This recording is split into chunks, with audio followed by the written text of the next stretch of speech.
If you're a Star Wars fan, you'll know the picture.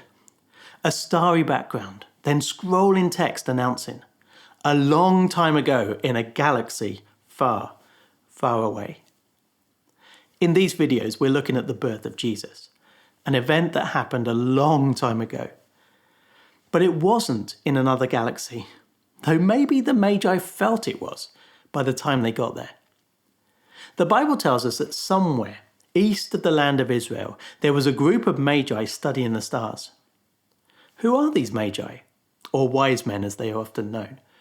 Most likely they were a company of scholarly individuals from Persia.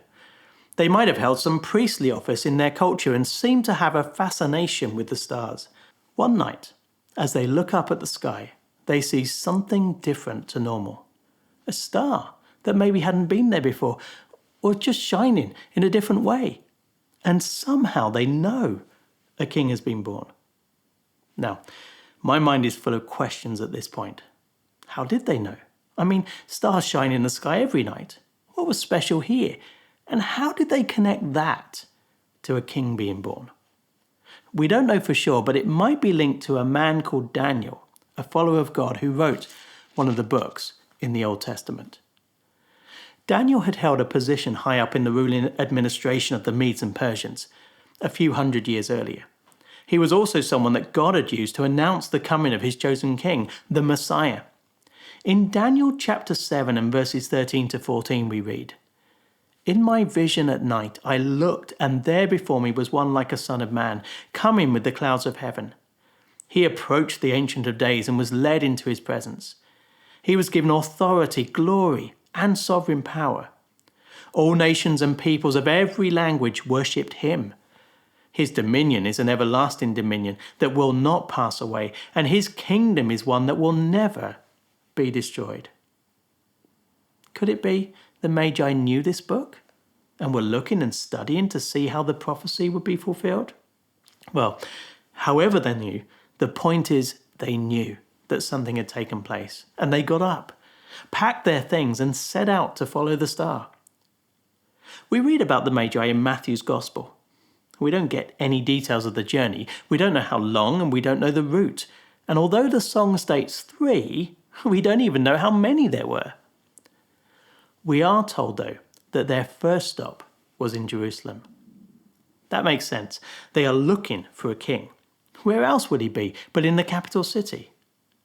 But as they announced their intentions, not everyone thought this was exciting news.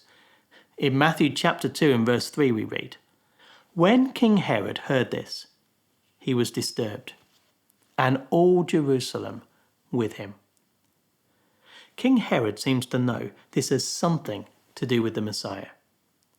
When he had called together all the people's chief priests and teachers of the law, he asked them where the Messiah was to be born. The reply comes at once. In Bethlehem, in Judea. The leaders had spent their lives studying the promises and the prophecies. They knew what God had said hundreds of years before. Jerusalem was not the place. The Messiah would be born in Bethlehem. Hearing this, Herod sends the Magi on their way and sets his mind to concocting an horrendous scheme aimed at killing the baby Jesus.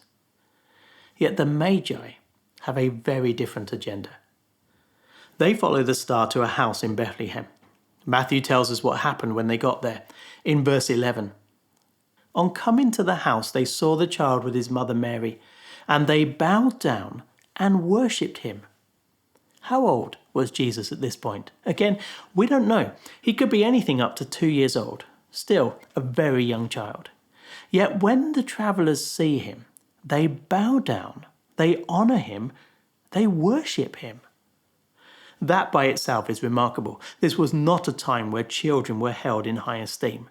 Yet here the child is the focus of attention. And then these were foreigners from a land a long way away. But I guess that does fit with the Bible message. Jesus is for everyone. Matthew doesn't stop there. Then they opened their treasures and presented him with gifts of gold, frankincense, and myrrh. Can you hear the gasp from Mary's mouth as each is presented? These are substantial gifts. They aren't a bottle of wine or box of chocolates hastily brought from the petrol station on the way over. Mary and Joseph were an ordinary couple, not rich, yet here's their son being presented with gifts of huge value. It's not only the value that makes these gifts interesting, it's also the message they contain. Gold, a gift for a king. The Magi came looking for a new king who had been born. Jesus was that king. Frankincense, a type of incense used in worship. That fits with the Magi's response as they saw Jesus. They bowed and worshipped. Who is this child? They recognized there is something different about him, something godlike. Then myrrh. An odd choice for a present to give to one so young. Myrrh was one of the perfumes used at Jesus' burial. Could this be a pointer to that later moment in his life?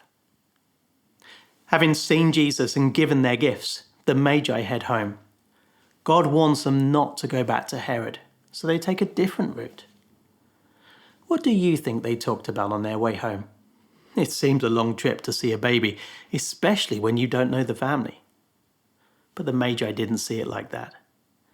They saw Jesus as someone special, a king who would do incredible things, someone to worship, and they were prepared to travel the earth to see him. How excited do you think they would have been to have seen him with their own eyes? I wonder, where does Jesus fit in our minds? Is he a character in a story we tell, or something much more?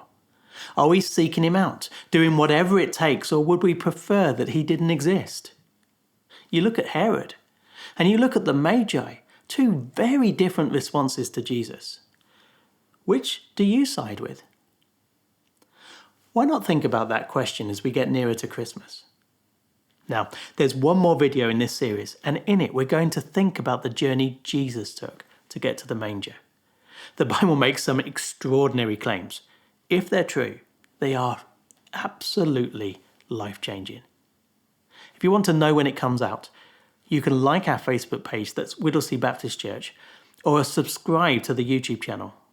And hopefully, see you next time.